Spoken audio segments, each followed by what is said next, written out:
Togo, que gagne le Togo de Faure Gnassingbé dans ce folklore de putschistes? Depuis plus de 2 ans, l'Afrique de l'Ouest est rythmée par des coups d'état militaires par endroits plus loufoques. Une situation qui fait penser aux années 60 à 70 au temps de la guerre froide où les régimes kakis faisaient la loi avec des résultats fantomatiques. Après une trentaine d'années d'essais de démocratie avec quelques résultats pour des pays qui se sont pris au sérieux notamment Bénin, Sénégal, Côte d'Ivoire, Ghana, Cap-Vert en Afrique occidentale, les régimes kakis sont de retour dans une récurrence préoccupante. Du Mali en Guinée en passant par le Burkina Faso, le Niger s'est invité le 26 juillet 2023 à cette table qui fait perdre la tête à bon nombre d'Africains y compris bien évidemment des Togolais en lutte pour le changement depuis plus de 60 ans maintenant. En vérité, les putschs n'ont jamais été la panacée même si parfois, ils apparaissent comme une nécessité pour sauver le peuple des despotes bontins. En dehors de John Jerry Rawling du Ghana de par le passé,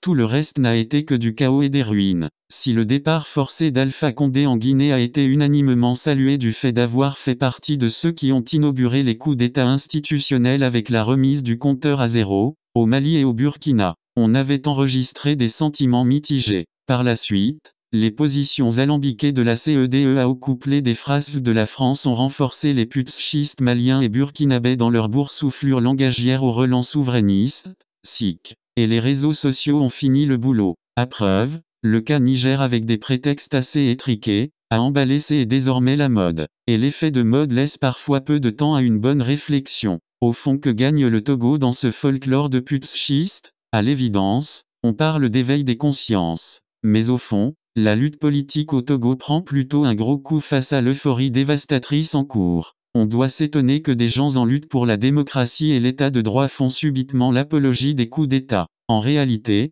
à y regarder de près, Mali, Guinée, Burkina Faso et Niger ont une tradition de coups d'État. Ce n'est pas le cas pour le Togo. Pour le changement au Togo, en plus de la lutte du peuple, il faut plus des pressions extérieures. Dans un passé récent, on donnait pour exemple les pays qui favorisaient l'alternance. Les seules taches noires étaient la Gambie et le Togo qui ont obstinément refusé de signer le protocole additionnel de la CEDEAO pour la bonne gouvernance et la démocratie entre-temps. Les Gambiens aussi réussi à se séparer du controversé Yahya Jammeh. Là, le Togo était clairement identifié comme le seul mauvais élève de la classe. Malheureusement, avec le nouveau vent, plus personne ne parle du Togo. Et les pressions extérieures évoquées plus haut n'auraient plus droit de citer, car il y a urgence ailleurs. Dans ce brouillard sahélien, le Togo n'y gagne rien. Tous ces pays acteurs des films insipides que nous gobons goulûment, ont déjà goûté aux fruits de l'alternance à plusieurs reprises. Et nous, et subtilement, le régime togolais se fait lier de certains nouveaux régimes kakis en l'occurrence le Mali.